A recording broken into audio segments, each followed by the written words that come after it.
Alright, it is me, Bjorn, and I am coming at you with a review roundup. I did these on my old channel, but I haven't technically done one on this channel, and I've seen a lot of movies, a lot of films and television programs I have to give my opinion on.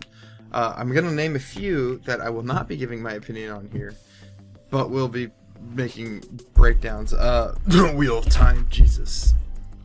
Was not a fan of the Wheel of Time show. That's a book I'm a big fan of, so expect a very scathing, scripted, negative review. Other things as far as like channel stuff, I'm working on my Suicide Squad Part 2 video. I've been distracted and haven't finished it, but it'll come out probably within the next month. So, it's going to be done, and once I finish Part 2, Part 3 and 4 are pretty much done as far as writing. So, that'll be good. Alright, so first movie I saw was The Last Duel, and this is kind of a bad moment, but I went to a screener for this movie. I saw it about 4 or 5 days before it came out for anyone else at the screener here in San Antonio, and yeah, I loved it. I thought it was a great movie. It's actually a very philosophical film. I don't know how to describe this. It basically, without spoilers, it tells the story of two knights who have, I believe it said, the last sanctioned French knights duel due to the accusation of rape pertained by one knight to another knight. Basically, a knight's wife accuses another knight of raping her, and the two knights duel. But there's a lot more to it. Ridley Scott made this. He made Alien. He made Alien Part 2 Electric Boogaloo, and he made Alien Part 3, 5 technically? Whatever Prometheus was, and I'm not a fan of particular movies, but Ridley Scott has a pretty good track record. He's made a lot of good movies, and this is, I think, is... I don't want to throw out a wild opinion here, but I think this might be one of my favorites he's ever made. This movie's like really, really good. The different POVs of each event makes you sort of understand a half of the story, and makes your perspectives on different characters and their relationships to one another change. So it has this very interesting effect as you're watching the movie. Your opinions of different people are actively changing. The movie is very dark. It's violent. It has a really, really good fight scene near the end. The actual duel is extremely well executed. Its production value is great. So I came out of the screener. I thought it was really good. I didn't make a video on it because I was lazy, I guess. I don't know. And it bombed. Oh my god, did it bomb. And that makes me so sad because I really liked this movie. If for some godforsaken reason you're watching this channel and you're looking for an opinion on something, go see The Last Duel. Go support that movie. Rent it. Buy it on VOD. This movie is great if you have any mild interest in that idea. It's extremely well executed and interesting. There's some fight scenes in it. It's got great acting. I didn't even talk about the acting. Specifically Matt Damon and his wife, whose name I cannot remember. Sorry, you did great. You're an Oscar contender for sure. But Matt Damon, I never really thought of him as a big actor, and a man did really good here. Adam Driver, Kylo Ren, good as always. You can see his penis, if that's a selling point for you. And I remember that because the people behind me in the theater at a screener, a press screener, whatever, probably not a press screener, I don't know what you call it, started laughing when Adam Driver's penis came out. And I won't say the context of it, but it's a particularly not funny scene, and penis funny, haha.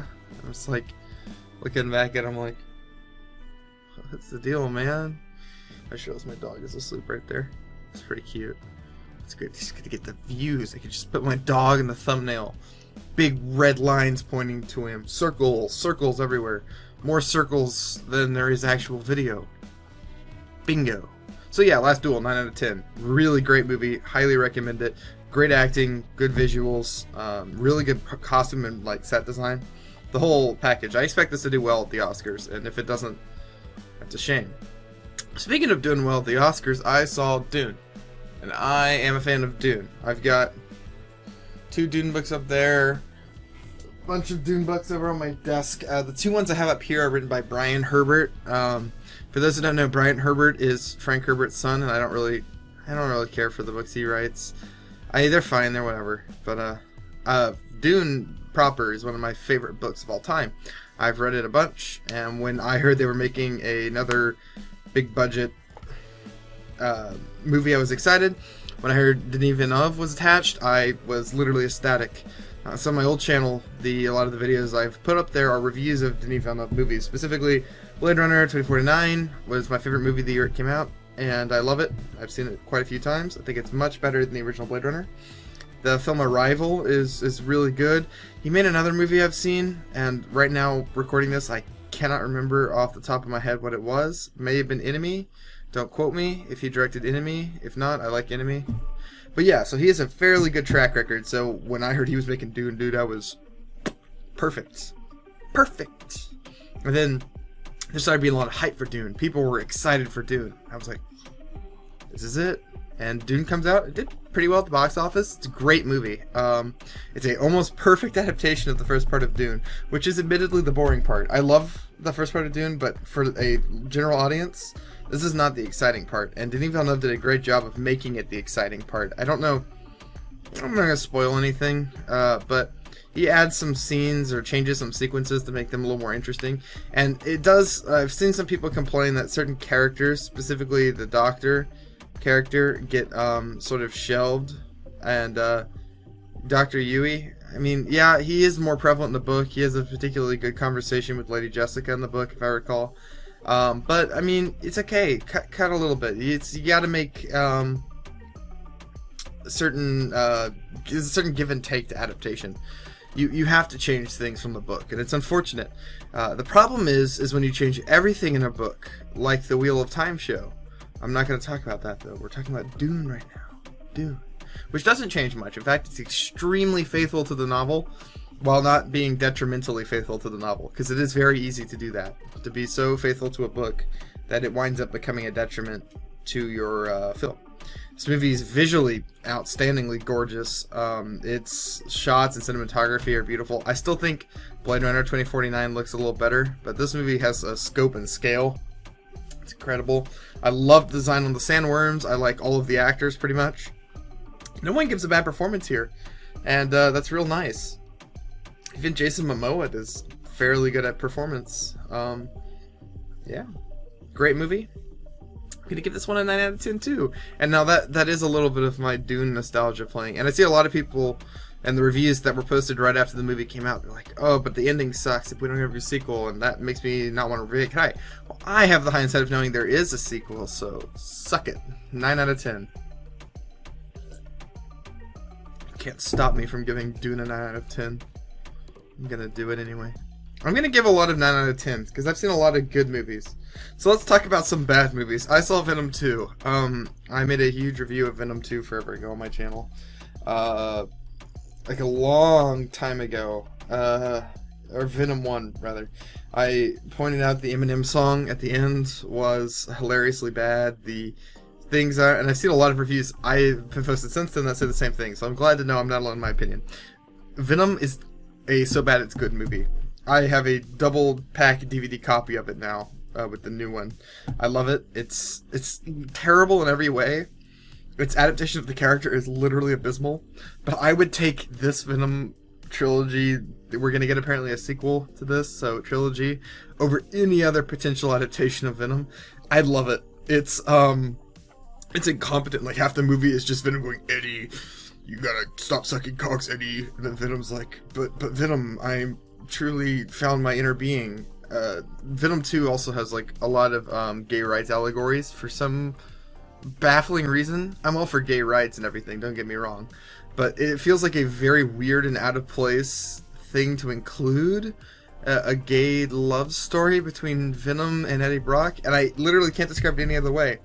Me and my brother were debating when we came out of the theater if it was on purpose or not. I mean, it's clearly there, but we think it might have been an accident, and I don't know what's more embarrassing, if they tried to make Eddie Brock and the disgusting alien slime be in a relationship with each other, or if they were writing dialogue and accidentally made Venom the big slime monster and Eddie Brock in a relationship. I think it's more embarrassing that they didn't know, but both sides are pretty terrible choices. It's just a weird decision. They should have no sexual relationship at all. That's why I always thought the female Venom stuff in the first one I made fun of so much was weird. It's weird here, it's weird there. All around, it's just weird. So that angle of this movie didn't work. So what else do I think about Venom 2 that I feel like talking about here? Woody Harrelson lives up to everything I'd hoped for with his incredible cameo at the end of the last movie by phoning in the worst performance of the year so far that I've seen in a big budget movie. He is terrible in this movie. There's so many things he does. First off, he looks like he's having fun, and that's great. I was kind of sad when they kill him off at the end. No spoilers for this movie. If you're upset that I spoiled Venom 2, I mean, I'm sorry I told you that Eddie Brock and Venom were gay for each other. It's just a fact. It's in the subtext of the movie. Just watch it. But Woody Harrelson does things like hack a computer by sticking slime goo into it. And when he pulls it up, if I remember, it just says like police, top secret police data bank. Hilarious. They introduced this girlfriend character who has an ability to counter the Venoms. You would think that would be the main focal point, but it isn't.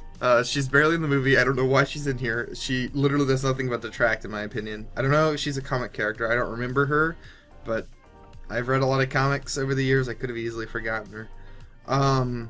Specifically, another thing I want to point out is the action in this is an improvement over the last one. Congratulations, you guys did it. You did something better. Overall, I think this movie is funnier than the last one. It's much worse. Other things that are in it that are just like really weird is again, there's this whole opening scene that it just feels really pointless, where Venom is fighting over wanting to eat people's heads, and then they go to a chicken factory, and they're too sad to kill chickens, which become their pets. I mean, there's even a scene where Carnage, I forgot to call him Carnage, I just call him Woody Harrelson. Carnage, who is still Cletus Cassidy, is writing a letter to Eddie Brock.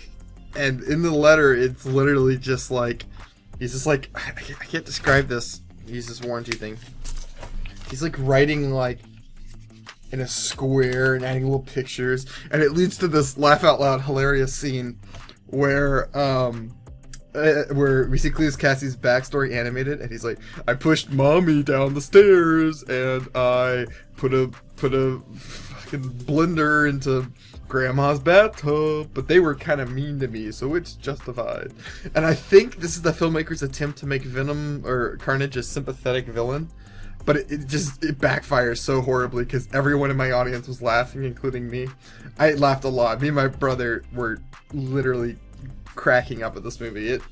It tickled us in all the right ways. Like, we were coming out of the movie doing a person like, Eddie, I don't want to eat the chicken. It's like, well, Venom, you have to eat the chicken, because if you don't eat the chicken, you've got to eat the chocolate, and you don't like the chocolate. Eddie, I don't like the red M&Ms. And the whole goddamn movie is like that. It's like, Eddie, blah, blah, blah, Venom, blah, blah, blah. And it's hilarious, but it's so grating. If you're not watching it ironically, it would literally drive you crazy. And major spoilers for No Way Home. Except, oh wait, no they're not, because he's not in that movie. Venom shows up in an after credit scene for that. Eddie, we want to look at the Avengers. Eddie, boo, oh my god. And he just gets sent back to his dimension. There was no point to any of it. And it was, like, hilarious. It's hilarious. It's got Sony written all over it. I hear a lot of people saying that, like, this new Spider-Man movie is clearly Sony's responsibility. They're the ones behind making this so good. And I'm like, are you kidding? The Sony is written all over the Venom character. Like, if you want to see the classic incompetence and misunderstanding of their characters that has literally marked every Sony movie, just look at Venom. I'll even go on the record as to saying Spider-Verse is only good because it's got two good directors in charge and a good writers. And I bet if they made The Amazing Spider-Man 3 and they let Avi Arad, who got his special thanks at the end of Spider-Man, it'll stay in charge of it, it's going to be a disaster. It's going to be bad. Even though certain characters gave good performances. Oh, I already said spoilers for Spider-Man No Way Home, so I'll just come out and say it. Just because Andrew Garfield's performance in the new movie was really good doesn't mean that Amazing Spider-Man 3 will be good, because Sony is incompetent. I am very much looking forward to the Morbius movie, I can say that. So, Venom, the chicken-eating, dumpster-diving, gay rights advocate, Hero of the Year, is a 4 out of 10 for me. And on an ironic scale, it's a 10 out of 10. I love this movie. I had a blast. I intend to watch it numerous times. So, we're just going to transition right on over to the movie everyone has been talking about. And I do mean everybody. I hear you talking about it. The movie, the big movie, the one that everyone saw this year. The biggest thing to hit in forever. I think we all know what I'm talking about here. The movie that has made the biggest cultural impact this year. That's right, it's Ghostbusters Afterlife. It's the biggest hit of the year. This movie is, it's a nothing of a movie. I liked it fine enough. It's okay. It's much better than the 2016 Ghostbuster movie, but I mean, I could literally like fart and shit on a canvas, a white blank canvas. And my excrements on that canvas would probably be a more entertaining piece of art than Ghostbusters 2016. The pros with this movie, pretty good cinematography and pretty good acting. Some funny moments, so not enough for my take, and I'll get into that. Other pros. I like the idea of this movie, the small town haunted by ghosts. I think one line in the movie kind of makes it worse for wear. Is the line where they're like, no one's seen a ghost in such and such years. So, like, are all ghosts tied to Gozer? And if so, what? Let's deal with that, man. That's weird. Oh well. Spoilers. Straight up. I'm gonna go right into the ending. The original Ghostbusters show up, and they are pathetic and fat. And I kind of think Red Letter Media proposed a joke that I think would have been really funny as well. Which is you have the original Ghostbusters show up, and they're really, like, triumphant score plays, and they're really fat and schlubby, and the evil Zool or whatever Gozer just blasts them, and they just fly backwards and pass out because they're old.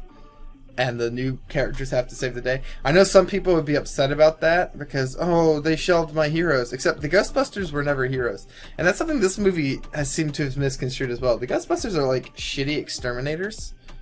They're basically rat pest controllers, but they're ghosts. It's funny.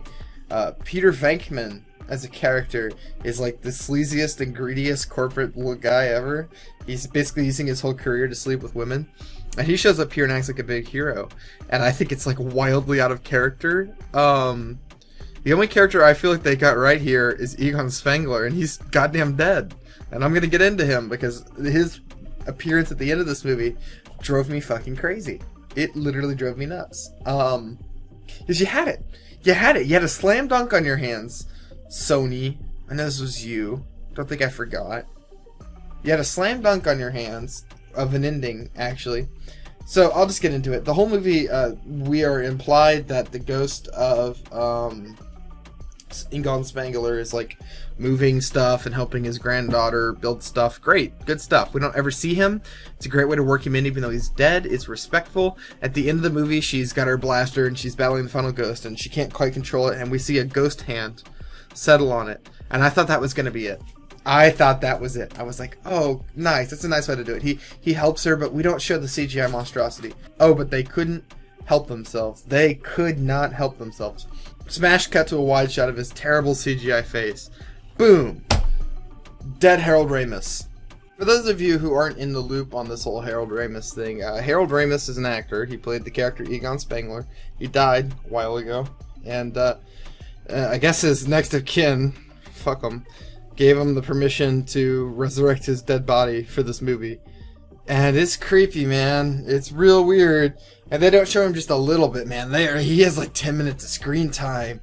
It's so uncomfortable. We get the original Ghostbusters, and they're looking schlubby, and they're interacting with this, like, the dead man and his corpse, and they're all smiling like, oh, it's good to see you. Like, it's charming. It's just so sleazy, and the people behind me, I'll get into the people behind me. This is one of the worst theater experiences I've ever had. So that, combined with the fact that they resurrected Harold Ramis' corpse, is going to take down some points on this movie. I'm going to go ahead and slap it up here. I'm going to give it like a 5.5 or a 6 out of 10. I think it's like the definition of mediocre.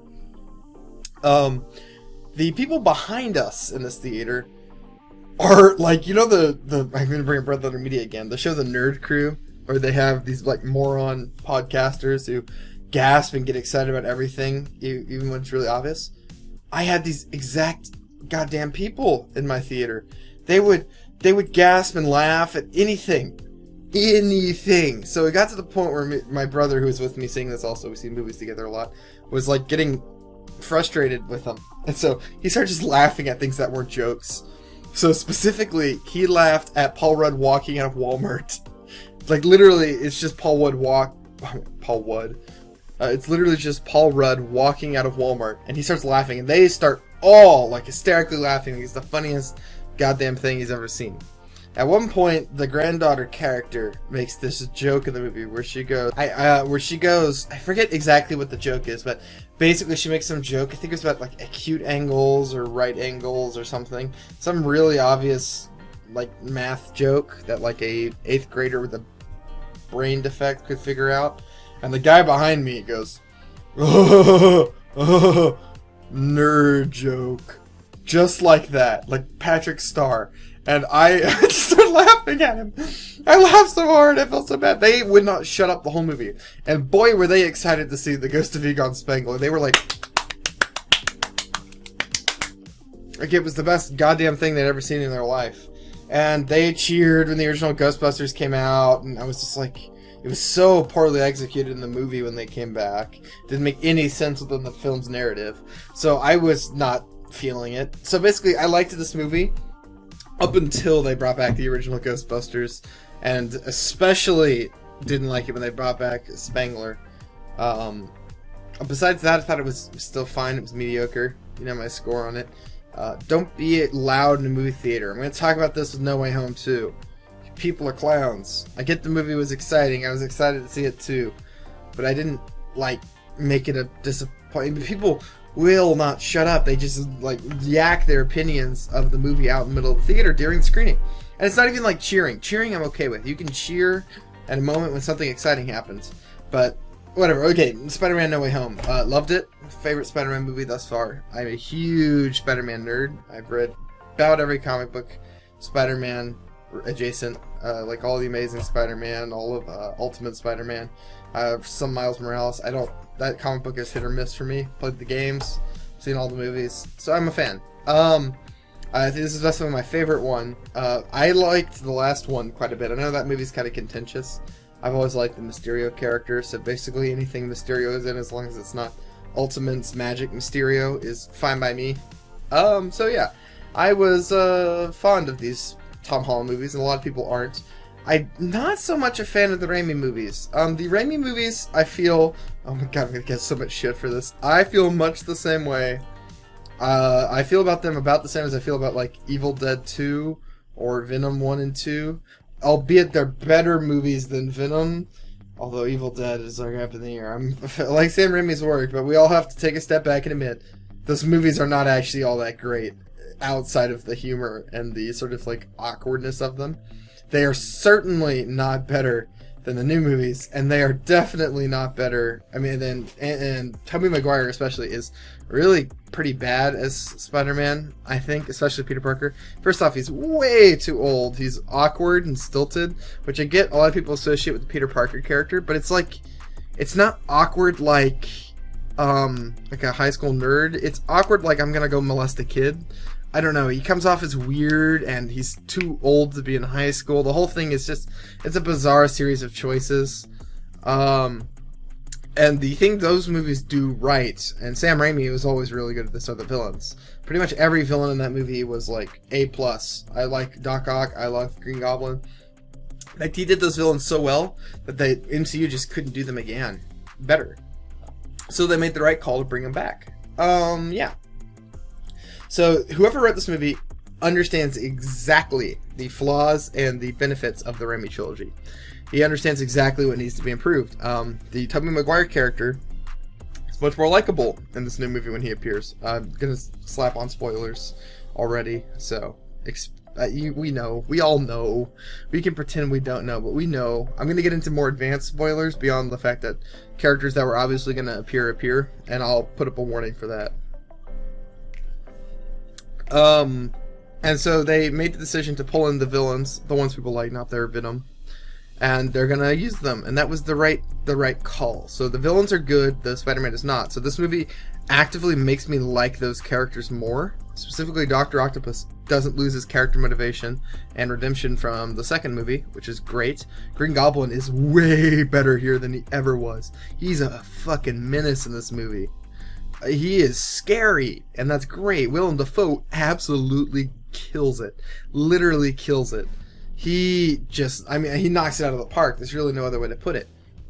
He gives, I think, maybe one of his better performances, which is weird given that this is a campy Green Goblin character. I mean, he's good in a lot of stuff. Specifically, I really liked him in the movie Lighthouse that came out recently.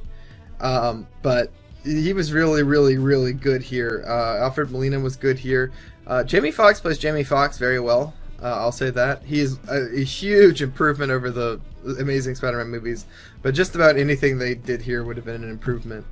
Andrew Garfield is way better here than he was in any of the last movies. Tobey Maguire is better here than any of the last movies. So yeah, it's just improvements all across the board. And Tom Holland's Spider-Man even gets some much needed improvements, and I actually really like the direction they took. The one thing I would say I didn't care for about the Tom Holland Spider-Man was his lack of money problems. And I know it's kind of a simple thing, but it takes away from some of the elements of the characters. So omega spoilers here, like super ultra spoilers. By the end of this movie, he is broke, he has no friends, and his only loved ones are dead or don't remember him. So they set him back to a pretty solid status quo in a really interesting way. The movie here has a very dark ending. Green Goblin murders Aunt May pretty brutally. Her death scene, albeit she should have died instantly, but whatever, movie, you can sort of set that stuff aside. Her death scene is like horrifying. She's like, doesn't know where she is. She thinks she's fine. She's trying to walk and she starts to fall. And then as she's like, not drunkenly, but like losing blood and stuff, she starts telling him the great power comes great responsibility line. And then you come to the realization that this movie is the Spider-Man origin story. A work of sheer genius on the MCU's part to make this trilogy the origin story for Peter Parker and making Aunt May his Uncle Ben. It's really clever. I didn't see it coming and it really caught me off guard. The execution of it was really good. Her death scene was pretty tragically sad. That character had been likable up to this point. And then they keep punching Peter Parker. They have him lose his girlfriend and they have him lose his money. But he hasn't given up and he's still a hero by the end of this movie. In fact, they do something here that I think gives the movie balls. They have Peter Parker almost kill somebody. And will have killed somebody if Tobey Maguire hadn't stopped him. And I think that was incredibly cool. I think that they had the balls to let Tom Holland, Spider-Man, almost murder somebody in cold blood. It's pretty sick. That was a risky maneuver with, the people. And I think it goes over very well. I will say one complaint, and this is a controversial opinion, I'm sure. They should have killed Tobey Maguire. It would have been a very, very tragic moment to have him self-sacrifice to stop Tom Holland from becoming like himself, to stop him from becoming a murderer. And I think that moment could have been absolutely incredible if it was well executed like that. I actually thought that's what they were doing, and I was shocked. But I think that might not have gone over with some of these people who had their entire identity built around the Sam Raimi Spider-Man. So I understand the decision not to kill him. I think it would have been good. I think it would have been a really sad moment that would have further motivated the Tom Holland character in the future. And like everything they did here, like they could have very easily just had the Spider-Man come out and say, "Oh, pizza time, blah blah blah blah," and not do much besides fight. Instead, they give them arcs that complete some of their own arcs in their own movies. Specifically, Andrew Garfield gets some closure on his arc. They didn't have to do that, but they did, and I appreciate that. I really, really liked it. Doctor Strange is pretty good here. I have some questions as to some of the decisions he makes, but, whatever, it's movie. The one complaint I've seen a lot of people bring up with this movie is there's a scene where, near the end of the movie, where Tobey Maguire, Andrew Garfield, and Peter Parker sort of like MacGyver up solutions to cure all the villains. And they're like, well, it happens really fast. I'm like, yeah. I have to say this because this is a thing I hear a lot and I have an opinion on it. Yeah, because if they had shown them working on cures for the villains and failing for 50 minutes, I would have shot my head off with a shotgun. It would have been boring. You don't want that. You would have complained if they did that, and complained if they didn't. They did it just right. They hand wave a cure. It doesn't matter, because that's not what the movie's about. And it doesn't matter how they come to that conclusion. In fact, I thought they executed it fairly well as explaining how they would be able to do that. So I hate complaints like that. I think they're completely not pointless. And then you wind up with people focusing on the wrong thing. Much like the new Wheel of Time show, where you focus on explaining something that doesn't matter, and you lose a lot of screen time on it. It just doesn't matter. So, yeah. Things I liked that his immediate response is to help cure these villains. I like that it's implied that these villains might go on to live after this. Pretty much every villain brought in here is better than their original iteration, or at least on par. So that's like a huge achievement. I'm super excited that John Watts has been given Fantastic Four and apparently a future Spider-Man trilogy, which I am very excited for. I will also mention the last after credits scene, which was like a Doctor Strange movie. Looks pretty good. Sam Raimi.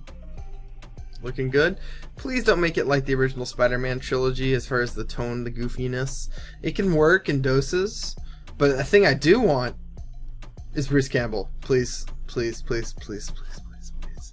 If you could somehow, in your genius, Sam Raimi, convince Marvel to let you do a Ash Williams cameo with Bruce it's a multiverse. Anything's possible. Just fucking do it. Just fucking do it. I don't know what strings you have to pull, man. Make it happen. I will stand up and cheer. Speaking of cheering, I did forget one moment. Daredevil's back. I was excited to see that. I have some thoughts because I don't know how he's going to come back now that he doesn't know Peter Parker anymore. But yeah, that's really my thoughts on this movie. I loved it. I know I complained about some stuff in it, but I really did like it quite a bit. I'd give it a 9 out of 10. I gave 3 of those today. I don't normally give that many. So, wow. That's it for today. I'm going to do some more later. As I said, I got videos coming down the pipeworks. I'm going to do a TV show roundup. I decided not to do it in this episode. I'm going to be talking about Arcane. The Wheel Time video is going to be separate. It's going to be long, and it's going to be a while till it comes out. So I'm going to talk about things I've watched: Arcane, The Witcher Season 2, some other things. So look forward to that. Thank you. Remember to like and subscribe. It's a new channel. If you want to see the original channel, it's like shitposts and stuff. It's not movie stuff. But I'll include the link right over there. Yeah. Thanks for watching.